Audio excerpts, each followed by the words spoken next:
हमारा निरंतर सत्संग चलता है।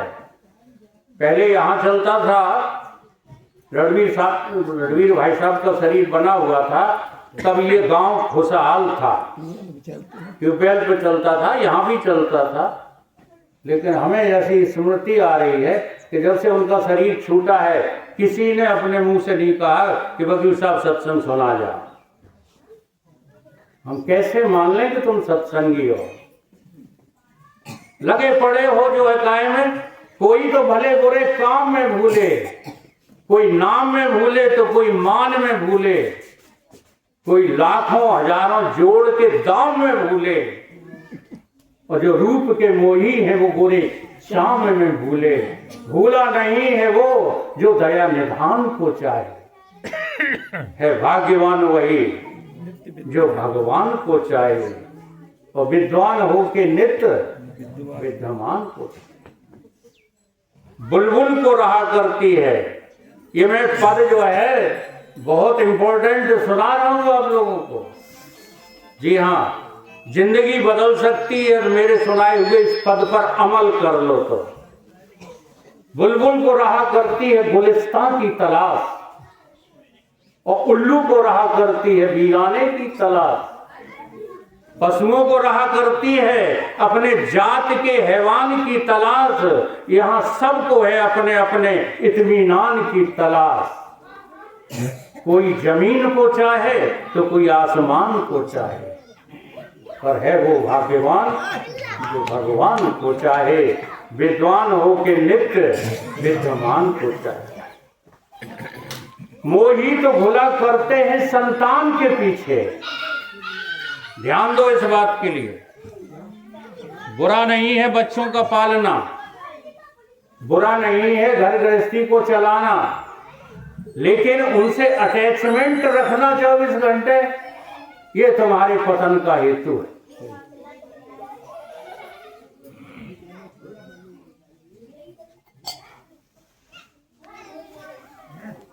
जैसे जड़ चीजों से कभी चिपकती नहीं है, सदैव अलग रहती हैं। देख लो, एक जड़ चीज दूसरी जड़ चीज से चिपकी है, जब तुम कोशिश करोगे चिपकाने की तब चिपकेंगे। ऐसे ही तुम अपने शरीरों को हाँ इस मोह माया से चिपका के न रखो। व्यवहार करना मना नहीं है, परिवार पालना मना नहीं है, लेकिन भूलते क्यों रहते हो उसमें? मोही तो भुला करते हैं संतान के पीछे, और भिखारी चला करते हैं धनवान के पीछे। बलहीन रहा करते हैं बलवान के पीछे, खोता है मूर्ख जिंदगी अज्ञान के पीछे। नहीं जा रही तुम्हारी जिंदगी। जरा ईमानदारी से आप लोग जो है निष्कर्ष करके जवाब देना, हमें मत देना, अपने अपने मन में दे लेना। इस संसार में ज्ञानी ज्यादा है कि अज्ञानी? इस संसार में ज्ञानी अधिक है कि अज्ञानी? अपने अपने मन में क्या लग रहा है, सच्ची बात बताना है। देखो, हाँ बहुत इंपॉर्टेंट बात है ये। सबसे महान कार्य है अज्ञानी होना। जो व्यक्ति अज्ञानी नहीं है, केवल कह देना नहीं, हाँ बुरा जो देखन में चला, सब रटते रहते हैं, बुरा न मिलिया कोई, जो दिल खोजा अपना, मुझसे बुरा न कोई। और जब बात आ जाती है मंच में बैठने की तो धक धक होने लगती है कि हमें तो मंच दिया ही नहीं गया। हाँ, अज्ञानी होना महान कार्य है, और ज्ञान तो सबको है। संसार में ऐसा कोई है जिसे कुछ ना कुछ, कहीं ना कहीं का, किसी ना किसी का ज्ञान ना हो? सबको ज्ञान है। छोटे छोटे बच्चों को भी कुछ ना कुछ ज्ञान तो रहता ही। केवल अज्ञानता स्वीकार करना, और वास्तव में भगवान ने हमारे ऊपर बहुत बड़ी कृपा की है कि हमको ये बात समझने का मौका मनुष्य बनाकर दे दिया कि हमसे बड़ा ज्ञानी और कोई है नहीं। क्यों? हम अज्ञानी क्यों हैं? क्योंकि हमको भेजा तो गया था ज्ञान स्वरूप परमात्मा से अपने आप को अभेद करना, अभेद होने के लिए। और हम उलझ कहाँ गए? हम उलझ गए घर गृहस्थी बनाने में। अब चलो उलझ गए हैं तो कोई बात नहीं है, हमारे धर्मशास्त्रों ने सब कुछ हमको दिया है। उन्होंने कहा तुम उलझ गए हो, ग्रस्त बन गए हो, तब भी कोई बात नहीं है। इस गृहस्थी में रहते हुए भी तुम प्राथमिकता दो उसी ब्रह्म बोध को, न कि जो है बाल बच्चों को पालने के लिए, भोग भोगने के लिए सामान जुटाने को प्राथमिकता मत दो। इसलिए भूला नहीं है वो जो विधि के विधान को चाहे, है भाग्यवान वही जो भगवान को चाहे, और विद्वान हो के नित्य विद्यमान को चाहे। कोई तो अपने छोटे बड़े प्रेम भाव में अटके, प्रेम भाव में अटक गए। हमें तो उनसे बड़ा प्रेम, और प्रेम कुछ नहीं है। एक दिन उनके द्वारा थोड़ा तुम्हारा अपमान हो जाने दो, फिर तुम्हारे प्रेम की जो है पोल खुल जाएगी। कितना तुम्हें उनसे और उनको तुमसे प्रेम है। हाँ, कहने लगते हैं लोग। बहुत से लोग तो हमने कहते हुए सुना है, हमको हमारी पत्नी से बड़ा प्रेम है, मेरी पत्नी को मुझसे बड़ा प्रेम है? और सत्संग सुनाने वाले कह देते हाँ यस यू आर राइट, जबकि बुद्धू है दोनों के दोनों। ना पत्नी पति से प्रेम करती है, ना पति पत्नी से प्रेम करता है, अपने अपने स्वार्थ में दोनों जुटे हुए हैं। स्वार्थ मीत सकल जग माही, सपने सुख परमार्थ जानते ही नहीं। क्या होता है परमार्थ? इसलिए इस प्रेम को समझो। प्रेम केवल होता है त्याग में, प्रेम कभी भोग में नहीं हो सकता है। इसलिए कोई तो अपने बड़े प्रेम भाव में अटके, और कोई सेवा करके सेवा के अभिमान में अटके। ये सेवा भी नहीं होती प्यारो। हाँ, अरे वो बड़े भारी सेवक हैं, कहीं कैसे 20,000 बोरी पात करी उनने। ये सेवक है कि सेवा का अहंकार जो है कर रहे हैं, गरीब आदमियों को मारे डाल रहे हो 13 कर करके। हमारे जो संचालक महोदय 13वीं के बैठे हैं, कभी एक आध बार 13वीं के संचालक कभी कभी एक बार वहां अनाउंसमेंट कर दिया करो, ये 13 जो कर रहे हैं, जो 13 कर रहे हैं, इनका तो जो है नरक में वास होगा ही होगा। अगर ऐसा ये कह दें तो ये कुशल संचालक हमारी दृष्टि में हो जाएगा, नहीं कही जाएगी। इसीलिए मैं उस बात को नहीं कह रहा हूं। मैं ये जो कर रहे हो तुम मानोगे नहीं। एक दिन के सत्संग से आज तक कोई माना है? इस पे तो बीड़ा उठाने पड़ते हैं, और बीड़ा उठाते हैं राजनीतिज्ञ लोग, जो एक दिन बीड़ा तो उठा लेते हैं और दूसरे ही दिन वो असफल हो जाते हैं। इसलिए जितनी कुरीतियां हैं वो केवल ब्रह्म ज्ञान से ही मिटेंगी। प्राथमिकता दो केवल ब्रह्म ज्ञान को। ब्रह्म ज्ञान बघारो मत, क्योंकि दुनिया में सबसे कठिन काम है तो ब्रह्म ज्ञान। डॉक्टरी, वकालत, नौकरी, चाकरी, कलेक्टरी, हाँ जजी, ये सब कठिन काम नहीं है, लेकिन ब्रह्म बोध होना बहुत कठिन काम है। और ये जो ऐसा कठिन काम कर लेता है, हाँ, उनके जीवन की प्रसन्नता को, उनके जीवन के आनंद को स्वयं भगवान अवतार लेकर आए, मिटा नहीं सकते। इसलिए वो परमानंद स्वरूप में स्थित हो जाते हैं। ऐसे परमानंद स्वरूप मनुष्य ऐसे परमानंद स्वरूप साधु इस संसार में नाम मात्र को रह गए हैं, नाम मात्र को। और ऐसे लोगों की यदि खोज करने में तुम्हारी जो है ये जीवन की जो थोड़ी बहुत समय शेष बचा है ये लग जाए तो वो समय तुम्हारा सफल हो सकता है। अन्यथा इन भोगों में जाने वाले चाहे जितनी बातें जो है तुम्हारे आचार्य दिखा दिखा के ज्योतिष को करें, संसार के भोग भोगने वाले सभी के सभी 84 लक्ष्य योनि में ही जाएंगे। और ये 84 लक्ष्य योनि के विषय में कोई शंका मत किया कर। 85 या 86 नहीं होती कि और बढ़ गई कोई कह रहा था, बड़ा घटी नहीं होती इसमें। 9 जलचर 10 व्योमचर क्रम 11 वन 20 84 ये जानिए 4 कीस पशु 30 84 को भोग कर होए मनुज अवतार और प्रभु मिलेंगे जा तन से तुलसी कहो विचार। तुलसीदास जी ने बड़ा विचार के 84 लक्ष्य योनि हमारे शास्त्रों में वर्णित हैं। कोई 85 86 या उससे कम नहीं होते हैं, वो लक्ष्य की है, वो संख्या नहीं है। यहाँ लाख शब्द लक्ष्य से होता है, संख्या से नहीं होता।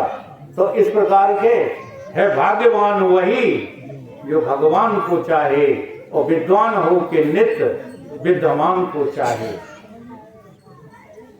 जो नित्य विद्यमान है वो दूर नहीं है, वो सर्वमयी है, साक्षी है और यही है।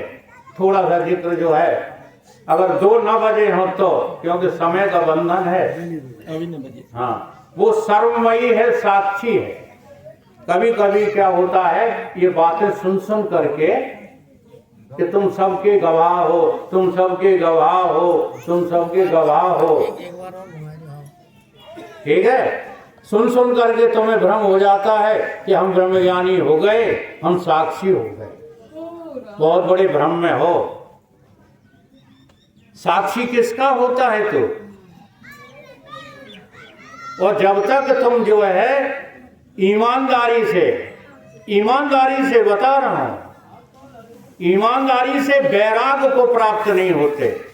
मैं ये नहीं कह रहा हूं कि कपड़े रंग लो ईमानदारी से, मैं ये नहीं कह रहा हूं नंगे होकर घूमने लगो ईमानदारी से। मैं ये कह रहा हूं ईमानदारी से वैराग को प्राप्त नहीं होते हो।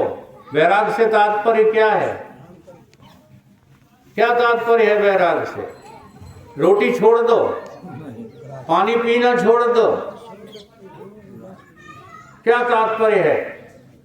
संसार की प्रत्येक वस्तु हमें अपनी ओर खींच रही है, ये हमें जानकारी हो जाए तो हम खींचे नहीं, उसका नाम वैराग है।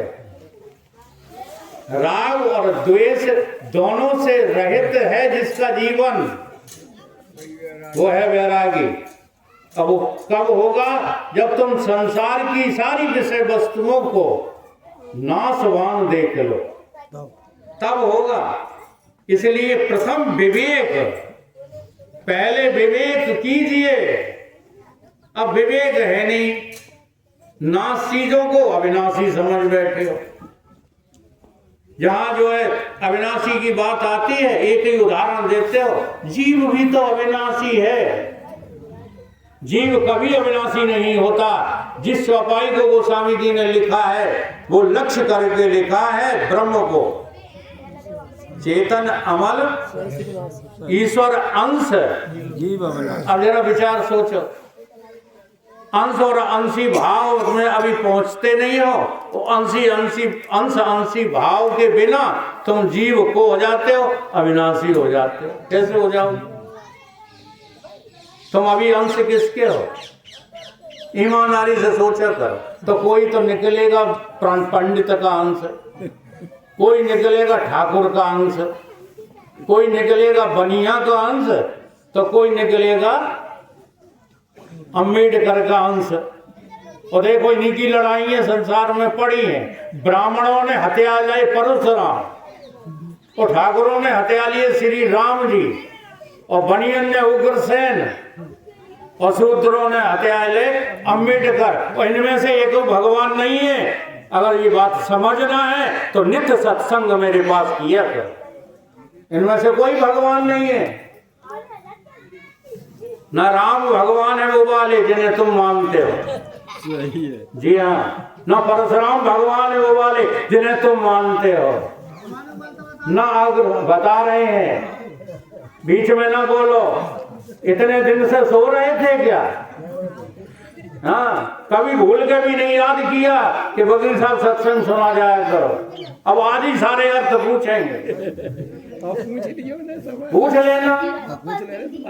हाँ, तुम याद कर किया करो, हम तुम्हारे यहाँ हाजिर हो जाया करें। ऐसे फालतू आदमी हैं हम। लेकिन हमें तो याद आ रहा है कि वर्षों से आपने हमारा हमको स्मरण ही नहीं किया।